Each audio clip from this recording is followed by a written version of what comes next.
కృష్ణ గారు ముందుగా మీ life journey ఎలా స్టార్ట్ అయింది? ఒక నిరుపేద కుటుంబం. నిరుపేద అంటే ఒక దగ్గరికి అమౌంట్ గురించి వెళ్తే అతను అన్న మాట ఏంటంటే ఎందుకో మనసులో బలంగా నాటుకుపోయింది ఆ బిజినెస్ అనే పదం. తర్వాత ఒక ఫ్రెండ్ ద్వారా రియల్ ఎస్టేట్ రంగంలో జరిగింది. అక్కడ కూడా కొంత కంపెనీలు కరెక్ట్ కంపెనీలు లేక 1 year వేస్ట్ చేసుకున్నాను. ఇంకొక కంపెనీ దగ్గరికి వెళ్తే అక్కడ నా సీనియరే నన్ను మోసం చేశారు.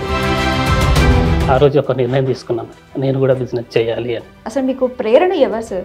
మారుమూల గ్రామంలో పుట్టి అటు కష్ట నష్టాలను ఫేస్ చేస్తూ అటు బ్యాలెన్స్ చేస్తూ ఇటు బ్యాలెన్స్ చేస్తూ ఒకవైపు బాధపడుతూ అసలు ఇదంతా ఎలా సాధ్యం? నాకు మా గురువు ఇంపాక్ట్ ఫౌండర్ గంప నాగేశ్వరరావు ఆ రోజు డైరెక్ట్ లేపి నిలబెట్టి నీ పేరేంటని అడిగాడు. ఆ రోజే నిర్ణయించుకున్నాను, నేను నా కుటుంబానికి సమాజానికి ఏదో ఒకటి ఇచ్చే పోవాలని నిర్ణయించుకున్నాను. సక్సెస్ అంటే ఊరికే రాదు కదా. సక్సెస్ అంటే ఊరికే రాదు, కష్టపడి ఎంతో కష్టపడుతూ అవమానాలు పడ్డాను, కష్టాలు పడ్డాను, ఎన్నో స్ట్రగుల్ అనుభవించుకుంటూనే ఈరోజు ఇక్కడికి వచ్చాను. హాయ్ హలో నమస్తే, వెల్కమ్ టు మెగా 9. నువ్వు నేను కలిస్తే మనం కలిస్తే జనం కలిస్తే ఓ ప్రభంజనం. ఈ మాటలతోనే ఆయన స్ఫూర్తిగా తీసుకుని ఎన్నో కష్ట నష్టాలను ఒడిదుడుకులను ఎదుర్కొని ఒక్కొక్కడుగు వడివడిగా ముందుకు సాగిస్తూ సక్సెస్ అయిన real estate expert Adhuri group 02 hero team director Banne Krishna గారు మనతో పాటు ఉన్నారు. వారితో మాట్లాడి వారి లైఫ్ ఎలా స్టార్ట్ అయ్యింది వారి మాటల్లోనే తెలుసుకుందాం. హాయ్ కృష్ణ గారు, నమస్తే అండి. నమస్తే మేడం. కృష్ణ గారు, ముందుగా మీ లైఫ్ జర్నీ ఎలా స్టార్ట్ అయ్యింది? మాది వచ్చేసి ఉమ్మడి మహబూబ్నగర్ డిస్టిక్, దానికి మరో పేరే పాలమూరు అంటారు. పాలమూరు అంటే అందరికి గుర్తుకొచ్చేది ఏంటంటే వలసల జిల్లా, అంటే కరువు కాటకాలతో ఉండే జిల్లా వలసల జిల్లా. ఇప్పుడు ప్రజెంట్గా నార్కల్ డిస్టిక్ వంగూరు మండలంలోని ఉమ్మాపురం అనే ఒక మారుమూల గ్రామం. ఆ గ్రామంలో ఒక నిరుపేద కుటుంబం. నిరుపేద అంటే పాలేరులు అంటారు కదా, నాన్నగారు అలా పాలేరుగా పనిచేసిన వ్యక్తి.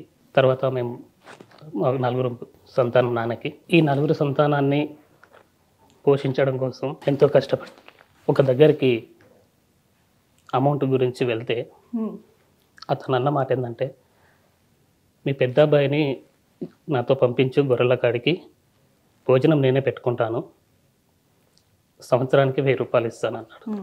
చాలా బాధపడ్డాడు నాన్న. అయినా తప్పదు కదా. అన్నయ్యని అప్పుడు 7 years ఉంటాయి, గొర్రెల కాడికి వెళ్ళారు. అక్కడి నుంచి తర్వాత మేము స్కూల్ చదువుకోవడం, తర్వాత గవర్నమెంట్ హాస్టల్లో చేసి నాన్నగారు బతుకుదెరువు కోసం హైదరాబాద్ రావడం జరిగింది. ఇంటర్మీడియట్ వరకు తెలుగు మీడియంలో చదువుకున్నాను. తర్వాత ఆ పై చదువులు చదివే స్తోమత లేదు, చదివించేంత స్తోమత కూడా లేదు. హైదరాబాద్ నేను కూడా రావడం జరిగింది.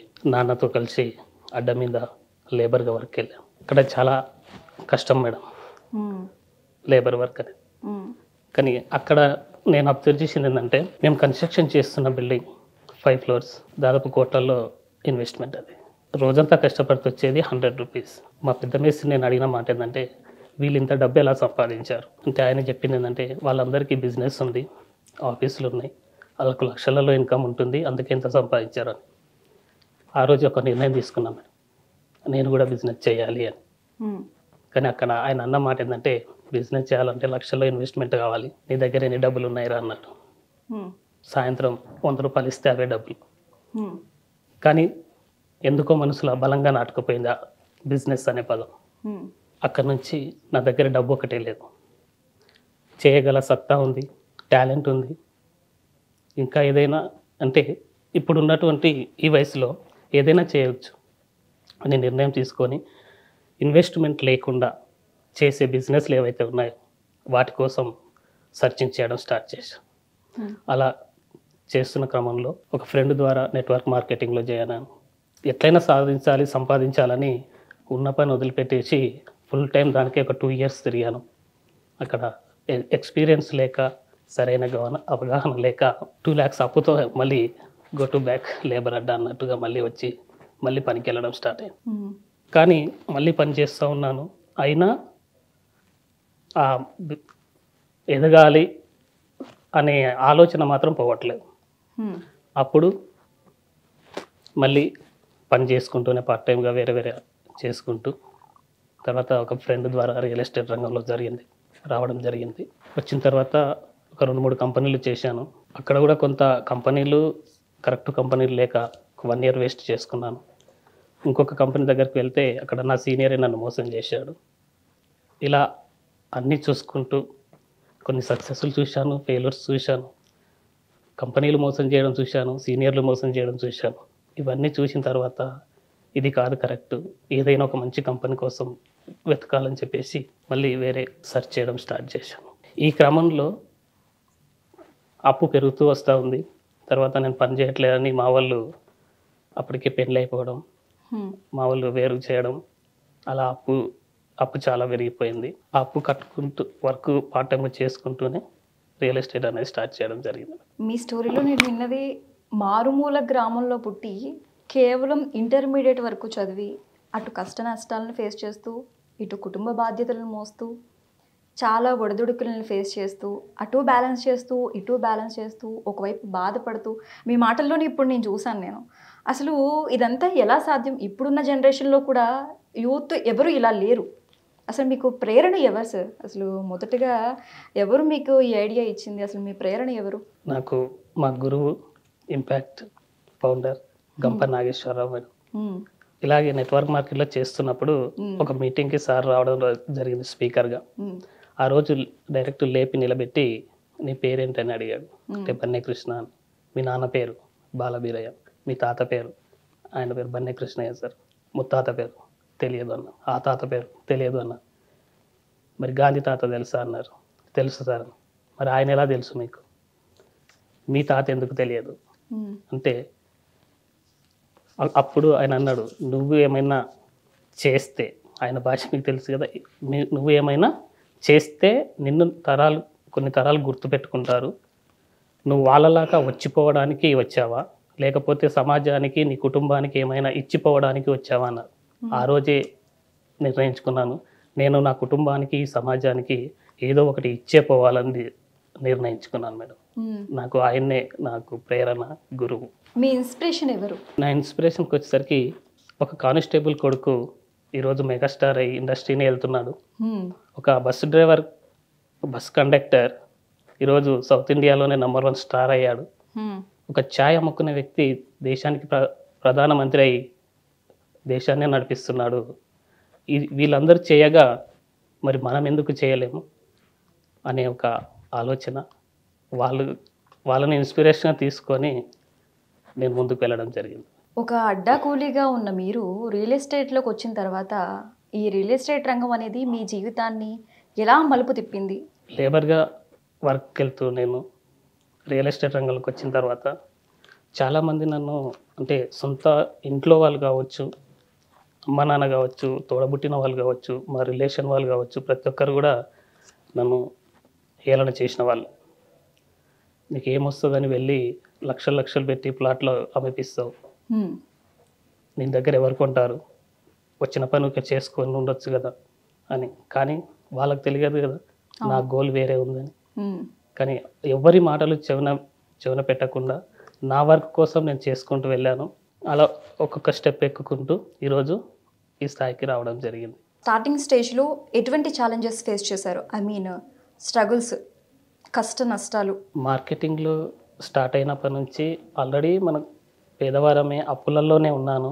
అయినా పర్లేదు, మొండి ధైర్యంతో ముందుకు వెళ్తూ ఉన్నాను. ఒక విజన్ పెట్టుకున్నాను, ఎట్టి పరిస్థితుల్లో నా కుటుంబంలో నేను ఒక కోటీశ్వరునిగా ఉండాలి అనేది ఒక గోల్ పెట్టుకొని వర్క్ చేసుకుంటూ ముందుకు వెళ్ళాను. ఈ వెళ్తున్న క్రమంలో చాలా స్ట్రగుల్ అనుభవించాను మేడం. ఒక్కొక్క టైంలో పెట్రోల్ కూడా డబ్బులు లేకుండే.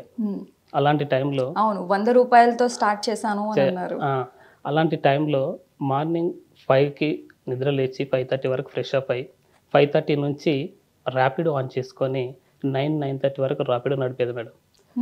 మళ్ళీ వచ్చి ఫ్రెష్ అప్ అయ్యి 10 వరకు ఆఫీస్కి వెళ్ళిపోయి మళ్ళీ ఆఫీస్లో టీం వర్క్, మీటింగ్స్ ఇవన్నీ చూసుకుంటూ మెల్లమెల్లగా స్టార్ట్ చేసుకుంటూ వచ్చాను. ఒకానొక టైంలో అప్పులు ఇచ్చిన వాళ్ళు, అంటే వాళ్ళు చాలా ప్రెషర్ చేయడం వల్ల నా భార్య ఆమె ఒంటి మీద ఉన్నటువంటి గోల్డ్ కూడా మొత్తం అమ్మేసి బాకీలు కట్టింది మేడం. అంత స్ట్రగుల్ అనుభవించాను. ఒక టైంలో నేను ఫోన్ చేస్తే నా ఫ్యామిలీ వాళ్ళు, రిలేషన్ వాళ్ళు కూడా ఎవరు ఫోన్ లిఫ్ట్ చేయలేదు. ఫ్యామిలీ సపోర్ట్ కూడా లేదు, చేయలేదు. ఎందుకంటే వీడికి అప్పు ఎక్కువైంది, వీడు ఫోన్ చేసేది డబ్బుల గురించే. వీనికి డబ్బులు ఇప్పిస్తే మేము ఎక్కడ ఇబ్బంది పడతామని లాస్ట్కు నాకున్నటువంటి 2 acres పొలం కూడా అమ్మడానికి 3 times ఊరికి వెళ్ళాను మేడం. కానీ అమ్మ నాన్న వాళ్ళు సపోర్ట్స్ కాదు కదా, వాళ్ళు ఆపేసి పంపించారు. అని వచ్చి ఎన్నో రకాల స్ట్రగుల్స్ అనుభవించి ఎన్నో నిద్రలు లేని రాత్రులు గడిపాం మేడం. సక్సెస్ అంటే ఊరికే రాదు కదా. సక్సెస్ అంటే ఊరికే రాదు, కష్టపడి ఎంతో కష్టపడుతూ అవమానాలు పడ్డాను, కష్టాలు పడ్డాను, ఎన్నో స్ట్రగుల్ అనుభవించుకుంటూనే ఈరోజు ఇక్కడికి వచ్చాను. ఏ ఇయర్లో వచ్చారండి అంటే రియల్ ఎస్టేట్ రంగంలోకి? 2021లో రియల్ ఎస్టేట్ రంగంలోకి వచ్చాను మేడం. ఒక 1 year వేరే వేరే కంపెనీలో చేశాను. తర్వాత 2022 అదూరి గ్రూప్కు రావడం జరిగింది. అదూరి గ్రూప్కి వచ్చేసప్పటికి 15 లక్షల అప్పుతో అదూరి గ్రూప్లో అడుగుపెట్టాను. అక్కడ వచ్చిన తర్వాత ఒకటే ఒక నిర్ణయం, ఇది లాస్ట్ కంపెనీ, ఇక్కడ నేను సక్సెస్ అవుతే ఓకే, లేదంటే మొత్తానికే వదిలిపెట్టేసి ఈ రాష్ట్రం కాదు కదా వేరే రాష్ట్రం వెళ్ళిపోదామని డిసైడ్ అయ్యాను. అదే కసితో వర్క్ చేశాను. 2 monthsలోనే సేల్స్ స్టార్ట్ అయ్యాయి, మంచి టీం వచ్చింది. ఈరోజు అదూరి గ్రూప్లో జాయిన్ అయిన అతి తక్కువ సమయంలోనే, అంటే ఒక అసోసియేట్గా జాయిన్ అయ్యి స్టెప్ బై స్టెప్ ఎదుగుతూ ఒక లీడర్గా, కోర్ లీడర్గా, సీనియర్ కోర్గా, సూపర్ కోర్గా, ప్రజెంట్గా డైరెక్టర్ లిస్ట్లో ఉన్నాను. మిమ్మల్ని ఎలా రిసీవ్ చేసుకున్నారు? అంటే మీ ప్రయాణం ఎలా స్టార్ట్ అయింది అదూరి గ్రూప్లో? నెట్వర్క్ మార్కెటింగ్లో చేశాను కదా మేడం, అక్కడ చేస్తున్న ఆ పరిచయాల ద్వారానే అదూరి గ్రూప్కి ఇన్వైట్ చేయడం జరిగింది. అక్కడ వచ్చిన తర్వాత కూడా ఇంతకుముందు వేరే కంపెనీలో చేశాను కదా, అన్ని కంపెనీలు ఇలాగనే ఉంటాయని అనుకున్నాను. కానీ ఆ కంపెనీకి వెళ్ళిన తర్వాత ఎండి సార్ గురించి తెలుసుకున్న తర్వాత, కంపెనీ విజన్ గురించి, కంపెనీకి ఉన్నటువంటి గోల్స్, వాళ్ళు ఏ విధంగా ముందుకెళ్తా ఉన్నారు, ఇంకా ఏ విధంగా చేయబోతున్నారు అని తెలుసుకున్న తర్వాత అది అక్కడ కంటిన్యూ అవ్వడం జరిగింది. అదన్నీ అంటే ఒక మంచి ఫౌండేషన్ ఉన్న ప్లాట్ఫారం దొరికితే ఎట్లాంటి వ్యక్తి అయినా సరే ఒక సక్సెస్ అవ్వచ్చు అనేది అదూరి గ్రూప్లోకి వెళ్ళిన తర్వాత నాకు అర్థమైంది. లైవ్గా కూడా ఈరోజు నన్ను నేను చూసుకుంటున్నా. ఒక లేబర్గా వచ్చిన నేను, అంటే ఒక జీరోగా స్టార్ట్ అయ్యి అదూరి గ్రూప్లోకి వచ్చిన నేను స్టెప్ బై స్టెప్ ఎదుగుతూ ఈరోజు ఉన్న డైరెక్టర్లలోనే నంబర్ 1 స్థాయిలో బిజినెస్ ఇస్తూ ఒక హీరో లాగా. అందు గురించి నా టీం పేరు కూడా 0 to Heroes అని టీం పేరు పెట్టుకున్నాను మేడం. వినటానికి కూడా చాలా బాగుంది. అంటే 0 స్టేజ్ నుంచి హీరో స్టేజ్ వరకు వెళ్ళారంటే అది ఎంతో తపన, కష్టం ఉంటేనే కానీ ఆ నేమ్ రాదు, ఇంత సక్సెస్ రాదు. మరి హౌ యూర్ ఫీల్, ఎలా ఫీల్ అవుతున్నారు? ఈరోజు చాలా హ్యాపీగా ఉంది మేడం. ఎందుకంటే నేను ఏదైతే గోల్ పెట్టుకున్నానో, నా ఫ్యామిలీలో మొదటి కోటీశ్వరుని నేను కావాలని కోటీశ్వరుని అయ్యాను. దాంతోపాటు కార్ కొన్నాను. ఏదైతే ఇప్పటిదాకా చెప్పాను మా భార్య గోల్డ్ అంతా అమ్మానని, మళ్ళీ దానికి డబల్ గోల్డ్ నేను ఇప్పించాను మా మేడంకి. తర్వాత నేను కూడా గోల్డ్ తీసుకోవడం జరిగింది. ఈరోజు నా ద్వారా ఇంకా ఎక్కువ మందిని, ఎందుకంటే అప్పుల బాధ ఏందనేది నాకు తెలుసు. అప్పుల బాధలో ఉన్న వాళ్ళందరికీ కూడా ఒకటే చెప్పేది ఏంటంటే, ఒక మంచి విజన్ పెట్టుకొని రండి, మీ అందరికీ అప్పులు పోయి ఆస్తులు వచ్చే విధంగా మేము తయారు చేస్తాం. అంటే మీరు చదివింది కేవలం ఇంటర్మీడియట్ మాత్రమే. ఈ రియల్ ఎస్టేట్ రంగాన్ని ఎంచుకోవటానికి మెయిన్ రీజన్ ఏమైనా ఉందా? అంటే చాలా ఉంటాయి, చాలా కంపెనీస్ ఉంటాయి, చాలా జాబ్స్ ఉన్నాయి, చాలా బిజినెస్లు ఉన్నాయి, కానీ మెయిన్గా మీరు రియల్ ఎస్టేట్ మార్కెటింగ్నే ఎంచుకున్నారు. అదని మార్కెటింగ్ అనేది చాలా బిగ్ టాస్క్ అంటారు దాన్ని. నిజంగా అసలు అది సాధ్యం కాని పని. అది చాలా మైండ్తో వర్క్ చేయాలి, మాటలు మాట్లాడాలి, అది ఎవరికి అంత సాధ్యం కాదు. మరి అసలు ఎలా, ఇదంతా ఎలా సాధ్యం? అంటే చదువు మానేశాను, కానీ చదవడం మానలేదు మేడం, నేర్చుకోవడం మానలేదు. అంటే తెలుగు మీడియం వరకైనా ఇప్పటికైనా నా టీంలో ఒక 40% ముస్లిం సోదరులు ఉంటారు. నాకు హిందీ రాదు, అయినా సరే వాళ్ళతో నేను వర్క్ చేయిస్తున్నాను, వాళ్ళందరినీ కూడా మంచి సక్సెస్ చేస్తున్నాను. నా టీంలో లాయర్స్ ఉన్నారు, డాక్టర్స్ ఉన్నారు, సాఫ్ట్వేర్ ఎంప్లాయీస్ కూడా ఉన్నారు.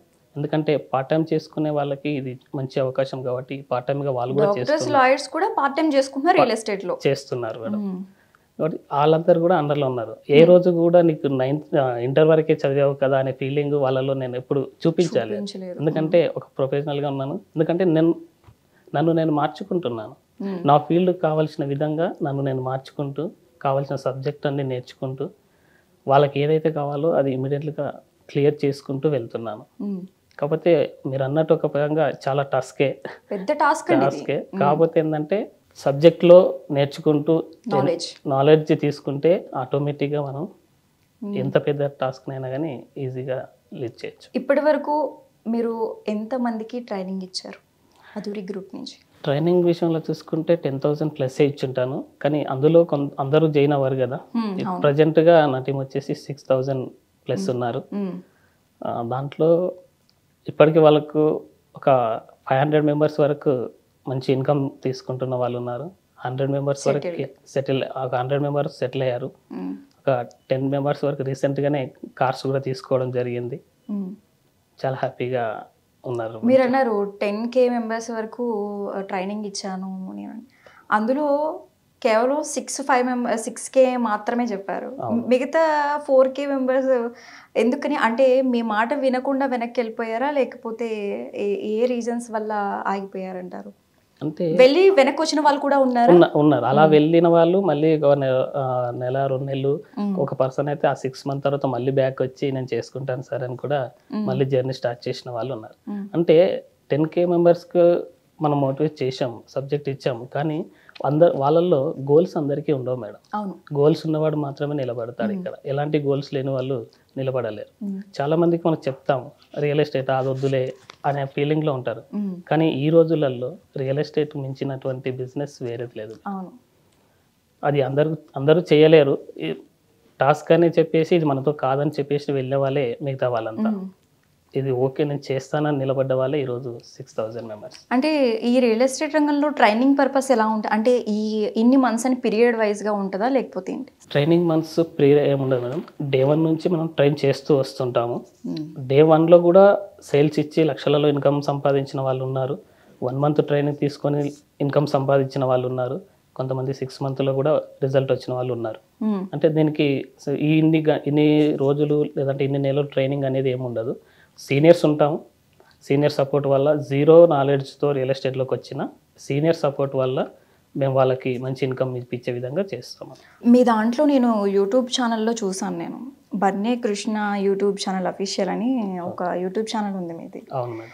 దాంట్లో కొంతమందికి ట్రైనింగ్ కూడా ఇస్తున్నారు, అలాగే స్కూల్స్లో కూడా చెప్తున్నారు, మోటివేషన్ స్పీచ్ కూడా ఇస్తున్నారు. ఎలా అనిపిస్తుంది మీకు ఇప్పుడు? అంటే ఇంత అడ్డాకూలి నుంచి వచ్చి ఇప్పుడు ఈ స్టేజ్ వరకు వచ్చి ఒక కంపెనీలో వర్క్ చేస్తుండి సక్సెస్ సాధిస్తూ ఉండి కంపెనీని కూడా సక్సెస్ వైపు తీసుకెళ్తున్నారు. మీరు కొంతమందికి చెప్పే విధంగా ఈ రోజు నాడు ఉన్నారు. మరి మీ మాటల్లో మీరు ఏం చెప్తారు? అంటే ఈ రోజుల్లో నేను మోటివేషన్ స్పీకర్గా వెళ్ళి స్కూల్లోకి మోటివేషన్ క్లాస్ ఇవ్వడం జరిగింది. అంటే ఇప్పుడు ఉన్నటువంటి జనరేషన్ ఎలా ఉంది మేడం అంటే 75% పీపుల్స్కి అసలు గోల్సే లేవు. అవును. ఒక గోల్ పెట్టుకుంటే కదా ఆ గోల్ కోసం ఏం చేయాలి, ఎలా ముందుకు వెళ్ళాలని తెలిసేది. అసలు గోలే లేదు. అందు గురించి నేను స్టూడెంట్గా ఉన్నప్పుడే వాళ్ళ మైండ్లో ఒక గోల్ పెడితే ఆ గోల్ కోసం వాళ్ళు చదువుతారు, ఆ విధంగా వాళ్ళ లైఫ్లో బాగుపడతారనే ఉద్దేశంతో స్కూల్లోకి వెళ్ళి మోటివేషన్ చేయడం జరిగింది. మా దగ్గరకు వచ్చే వాళ్ళందరూ కూడా ఫస్ట్ మేము చెప్పేది గోల్ సెట్టింగే చెప్తాం. ఫస్ట్ గోల్ సెట్ చేసుకుంటేనే ఆ గోల్కు మీకు కావాల్సినటువంటి ఇన్కమ్ ఎంత సంపాదిస్తే మీకు పెట్టుకున్నటువంటి గోల్స్ నెరవేరుతాయి. వాటి కోసం దానికి సంబంధించినటువంటి ట్రైనింగ్స్ వాళ్ళకి ఇవ్వడం, సబ్జెక్ట్ ఇవ్వడం, ఫస్ట్ మైండ్ సెట్ అనేది మారుస్తాం. అంటే నేను ఒకటే మాట చెప్తాను, తలలో ఆలోచనలు మారనంత వరకు తరాలు మారినా తలరాతలు మారవంట. ఎప్పుడైతే మీ మైండ్ సెట్ మారుతుందో, మీ మైండ్ సెట్ మారితేనే, మీ ఆలోచన విధానం మారితేనే మీ ఇన్కమ్లో అనేది మారుతుంది. అది మారినంత వరకు మనం ఎలా ఉన్నామో, మన తాతలు ఎలా ఉన్నారు, మన నాన్నలు ఎలా ఉన్నారు, మనం ఎలా ఉన్నామో అలాగే ఉంటుంది. అంటే ట్రైనింగ్ కోసం వచ్చిన వాళ్ళకి మీరు ఎటువంటి భరోసాని ఇస్తారు? బయట వాళ్ళకి కావచ్చు, లేదా మీ దగ్గర ఉన్న స్టూడెంట్స్కి కావచ్చు, ఎటువంటి భరోసాని కల్పిస్తారు? మేము ఫస్ట్ వాళ్ళని గైడ్ చేస్తాం. అంటే ఏం చేయాలి, ఎలా చేయాలి, కస్టమర్తో ఎలా మాట్లాడాలి, మన ప్రాజెక్ట్స్ ఏంటి, ప్రాజెక్ట్స్లో ఉన్నటువంటి డెవలప్మెంట్స్ ఏంటి, నియర్ బై వచ్చే డెవలప్మెంట్స్ ఏంటి, వీటన్నిటి గురించి ఫస్ట్ వాళ్ళకి సబ్జెక్ట్ నేర్పిస్తాం. ఆ తర్వాత వాళ్ళు కస్టమర్ దగ్గరికి వెళ్ళి చెప్పడం, కస్టమర్ని మా కాంటాక్ట్ చేయించడం, ఆ తర్వాత మేము కస్టమర్ కావాల్సినటువంటి రిక్వైర్మెంట్ వాళ్ళ బడ్జెట్ ఎంత కనుక్కొని వాళ్ళకి ఆ ప్రాజెక్టులలో సేల్ చేయించి వీళ్ళకి అమౌంట్ వచ్చే విధంగా మేము ప్లాన్ చేస్తాం. ఈ మార్కెటింగ్లో ఒక ప్లాట్ అమ్మాలంటే చాలా కష్టమైన పని. 1-2 నెలల్లో అయ్యేది కాదు. ఆ కస్టమర్ని సాటిస్ఫై చేయాలి, కస్టమర్తో మాట్లాడాలి, చాలా ఓపిక ఉండాలి. అవును. మరి ఇదంతా ఎలా సాధ్యం సార్? అసలు అసలు మా నార్మల్ వాళ్ళకి కాని పని. ఎంత ట్రైనింగ్ తీసుకున్నా నాలెడ్జ్ అనేది చాలా ఇంపార్టెంట్. ఇది ఒక విధంగా చెప్పాలంటే చాలా బిగ్ టాస్క్ అనే చెప్పాలి. అంటే తొందరగా ఒప్పుకోరు అసలు కస్టమర్స్. కస్టమర్ ఉన్నారు మేడం, 1 year ఫాలోఅప్ చేసాం. 1 day 1 month కాదు, 1 year ఫాలోఅప్ చేసిన తర్వాత అంటే మా ఫోర్స్ పడలేక ఇంతగానో ఫాలోఅప్ చేస్తున్నారని వచ్చారు. వచ్చిన తర్వాత మా ప్రాజెక్ట్ చూశారు, మా ప్రాజెక్ట్ నచ్చి తను ఒకేసారి 4 plots తీసుకున్నారు మేడం. దాంతోపాటు వాళ్ళ ఫ్రెండ్స్కి రిఫరెన్స్ ఇచ్చారు, చాలా మంచి ప్రాజెక్ట్స్ ఉన్నాయి, నేను అనవసరంగా 1 year వేస్ట్ చేశాను, ప్రాజెక్ట్ స్టార్టింగ్ అప్పటి నుంచి చెప్పాను, ఎండింగ్లో వచ్చి తీసుకున్నారు 4 plots. అంటే ఒక కస్టమర్ ఒకే రోజుల్లో రారు. దీనికి ఏంటంటే చాలా ఓపిక అనేది ఉండాలి. మార్కెటింగ్ అంటేనే చాలా ఓపికతో చేసే బిజినెస్. ఓపిక ఎంత ఓపిక ఉంటే అంత రిజల్ట్ అనేది వస్తుంది మేడం. ఒక రియల్ ఎస్టేట్ రంగంలో సక్సెస్ అవ్వాలంటే ఎటువంటి క్వాలిటీస్ ఉండాలి? రియల్ ఎస్టేట్కి ఎలాంటి క్వాలిటీస్ అనేది ఏమీ లేదు మేడం. అది జెంట్స్ అయినా చేసుకోవచ్చు, లేడీస్ అయినా చేసుకోవచ్చు, ఎడ్యుకేషన్ పర్సన్స్ అయినా చేసుకోవచ్చు, నాన్ ఎడ్యుకేషన్ పర్సన్ అయినా చేసుకోవచ్చు. దీనికి ఎడ్యుకేషన్ అనేది క్వాలిఫికేషన్ లేదు. ఫుల్ టైమ్గా చేసుకోవచ్చు, పార్ట్ టైమ్గా కూడా చేసుకోవచ్చు. అంటే ఇప్పటి వరకు ఏదో జాబ్ చేస్తున్నారో, బిజినెస్ చేస్తున్నారో అది కంటిన్యూ చేస్తూ పార్ట్ టైమ్గా డైలీ ఒక 2 hours టైం కేటాయించైనా సరే ఈ బిజినెస్ అనేది చేసుకోవచ్చు. దీనికి ఎలాంటి క్వాలిఫికేషన్ అనేది లేదు. మా దగ్గర ఒక పర్సన్ ఉన్నాడు, తను 9th వరకు చదువుకున్నాడు. ఆ పర్సన్ ఈరోజు మా టీంలో డైనమిక్ లీడర్ అని పిలుస్తాం. ఎందుకంటే ఏజ్లో మా అందరికన్నా పెద్దవారు. ఓకే, 9th వరకే చదువుకున్నారు, కానీ తను ఈరోజు చేస్తున్న సేల్స్ కావచ్చు, తన టీంని మోటివేషన్ విధానం కావచ్చు, ఎక్సలెంట్గా చేస్తున్నారు. అంటే దీనికి చదువుతో సంబంధం లేదు. ఇంతకుముందే చెప్పాను, ఆల్రెడీ ఐటీ వాళ్ళు ఉన్నారు అని. అంటే ఎడ్యుకేషన్ లేని వాళ్ళ కానుంచి ఐటీ ఎంప్లాయీస్ వరకు కూడా మా దగ్గర ఉన్నారు. దీనికి ఎలాంటి క్వాలిఫికేషన్ అనేది అవసరం లేదు. ఇప్పటి వరకు రియల్ ఎస్టేట్ రంగంలో చాలా కంపెనీస్ ఉన్నాయి, మనం చూస్తున్నాం. అవును. అధూరి సంస్థకి సంబంధించి మీరు ఏం చెప్తారు? ఈ కంపెనీని నమ్మాలి అని మీకు ఏమన్నా ఉందా? అంటే చాలా కంపెనీస్ ఉన్నాయి. వాళ్ళందరూ పర్టికులర్గా ఈ కంపెనీని నమ్మాలి, అసలు ఎందుకు నమ్మాలి? ఆ కంపెనీస్ అన్ని ఏంటంటే మేడం, వస్తున్నారు, బిజినెస్ పరంగా చేసుకొని వెళ్తున్నారు. కానీ అధూరి గ్రూప్ అనేది ఏదో బిజినెస్ కొన్ని రోజులు చేసి వెళ్ళిపోయేది కంపెనీ కాదు. ఇది కంటిన్యూగా ఉండేటువంటి కంపెనీ. కస్టమర్లే చెప్తా ఉన్నారు, మేము పలానా వెంచర్కి వెళ్ళి వచ్చాము, అక్కడ ఇలాంటి డెవలప్మెంట్స్ లేవు, ఇలాంటి క్లియర్ టైటిల్గా ప్రాజెక్ట్స్ లేవు, స్పాట్ రిజిస్ట్రేషన్ లేదు, ఓకే అని కస్టమర్స్ చెప్తున్నటువంటి మాట మేము ఒకటే నమ్ముతాం మేడం. కస్టమర్కు కావాల్సింది స్పాట్ రిజిస్ట్రేషన్ కావాలి, ఓకే, లీగల్ డాక్యుమెంట్స్ కావాలి, ఓకే, 10 years మెయింటెనెన్స్ అనేది మా కంపెనీ నుంచి ఇస్తూ ఉన్నాం. దాంతోపాటు ఇప్పుడు మారుతున్న తరానికి అనుగుణంగా ఎమ్యూనిటీస్ అనేది చాలా ఇంపార్టెంట్. ఆ ఎమ్యూనిటీస్ కూడా ప్రతి ప్రాజెక్ట్లో మేము ఇవ్వడం జరుగుతుంది. అందు గురించి అధూరి గ్రూప్ని దాదాపు కొన్ని లక్షల మంది ఈరోజు ఇన్వెస్ట్మెంట్ చేస్తూ ఉన్నారు. చాలామంది ఏంటంటే సైట్ చూసి క్లోజ్ చేస్తారు, కానీ అధూరి గ్రూప్లకి సైట్ చూడాల్సిన అవసరం లేదు, డైరెక్ట్ చూడకుండానే క్లోజ్ చేసే వాళ్ళు ఉన్నారు. చాలామంది ఎన్ఆర్ఐలు నా టీంలోనే చాలామంది ఉన్నారు, వితౌట్ సైట్ విజిట్తోనే చాలా సేల్ చేశాం. అంటే కంపెనీ యొక్క బ్రాండ్ ఆ విధంగా ఉంది. కంపెనీ చాలా బ్రహ్మాండంగా అడ్వర్టైజ్మెంట్లో చూసుకోవచ్చు, హోల్డింగ్లో చూసుకోవచ్చు. కంపెనీ రన్ చేస్తున్నటువంటి వ్యక్తి మంచి ఎక్స్పీరియన్స్ ఉన్నటువంటి వ్యక్తి. అందు గురించి ఈరోజు అధూరిని నమ్ముతారు. మా సార్ ఒక ట్యాగ్ లైన్ కూడా పెట్టారు అధూరికి, అమ్మ లాంటి నమ్మకం, నాన్న లాంటి భరోసా. ప్రతి ఒక్కరికి భరోసా, నమ్మకం. ట్యాగ్ లైన్ బాగుంది. అధూరి గ్రూప్లో ప్రాజెక్ట్స్ ఏ విధంగా ఉంటాయి, ఎటువంటి ఫెసిలిటీస్ ఉంటాయి? అధూరి గ్రూప్లో ప్లాట్ కొనే కస్టమర్లకి 24/7 సెక్యూరిటీ ఉంటుంది మేడం. మీరు అధూరి గ్రూప్లో ఏ ప్రాజెక్ట్కి వెళ్ళినా ఫస్ట్ సెక్యూరిటీ వాళ్ళు మీ డీటెయిల్స్ అది తీసుకున్న తర్వాతే లోపలికి పంపిస్తారు. దాంతోపాటు లీగల్టీగా 30 years నుంచి 50 years వరకు లీగల్ డాక్యుమెంట్స్ ఇస్తాం. రిజిస్ట్రేషన్, స్పాట్ రిజిస్ట్రేషన్ చేసి ఇస్తూ ఉన్నాం. 10 years వరకు మెయింటెనెన్స్ ఇస్తూ ఉన్నాం మేడం. ఎందుకంటే ఈరోజు ల్యాండ్ అది ఓపెన్ ప్లాట్స్ కొంటున్నాం, మెయింటెనెన్స్ లేకపోతే ఒక అడవిలాగా తయారవుతుంది. చాలామంది చెప్పే మాటలు అదే, మేము ఒక 5 సంవత్సరాల కింద ప్లాట్ తీసుకున్నాము, 3 years బ్యాక్ ప్లాట్ తీసుకున్నాము, ఇప్పుడు వెళ్ళి చూస్తే మొత్తం మొక్కలు చెట్లు మొలిచి ఉన్నాయి మా ప్లాట్లలో. కానీ అధూరి గ్రూప్లో 10 ఇయర్స్ వరకు మెయింటెనెన్స్ అనేది కంపెనీ చూసుకుంటుంది. కంపెనీ చూసుకుంటుంది. లైఫ్ టైం లీగల్ సపోర్ట్ విధంగా ఎనీ ఇష్యూ వచ్చినా అధూరి గ్రూప్దే పూర్తి బాధ్యత మేడం. ఆ విధంగా కంపెనీ ఉంది కాబట్టి ఆ నమ్మకంతోనే ఈరోజు కస్టమర్ మా దగ్గరికి ఇన్వెస్ట్ చేస్తూ ఉన్నారు. ఫైనల్గా అధూరి గ్రూప్కి సంబంధించి మీరు ఏం చెప్తారు? మీ లైఫ్లో సక్సెస్ అవ్వాలంటే అధూరి గ్రూప్లో జాయిన్ అవ్వండి. మీ లైఫ్లో మంచి ఇన్కమ్ సంపాదించాలన్నా, మీ ఉన్న కస్టమర్లకి మంచి ప్రాపర్టీస్ ఇప్పించాలన్నా అధూరి గ్రూప్తో జర్నీ చేయండి. మీకు ఎలాంటి ఇబ్బంది లేదు. ఇంకో విషయం ఏంటంటే మా సార్ చెప్పేది, అధూరి గ్రూపులో ప్లాట్ కొన్న ప్రతి కస్టమర్కి ప్రాణం పోయిన అధూరి గ్రూప్ మాట తప్పదు. ఆ విధంగానే మేము సర్వీస్ ఇస్తాము. సొంత అన్నకే ప్లాట్ అమ్ము, తమ్మునికే అమ్ము, చెల్లెకే అమ్ము, వాళ్ళ ముందు అధూరి గ్రూప్ అసోసియేట్ కాలర్ ఎగరేసుకొని తిరిగే విధంగా ఉంటాడు తప్ప ఎక్కడ కూడా తల దించుకునే పని అధూరి గ్రూప్ చేయదు అన్నట్టు. ఇన్ని కష్టాలు నష్టాలు చాలా ఫేస్ చేశారు మీరు, మీ మాటల్లోనే తెలుస్తోంది. మరి ఇప్పుడున్న యువతకి ఎటువంటి మెసేజ్ ఇస్తారు మీరు? ప్రజెంట్గా ఉన్న యువత మేడం అసలు గోల్స్ లేకుండా, ఒక విజన్ లేకుండా, లైఫ్ ఎలా వెళ్తుందో ఎటు వెళ్తుందో చూసుకోకుండా వాళ్ళ జర్నీ చేస్తూ ఉన్నారు.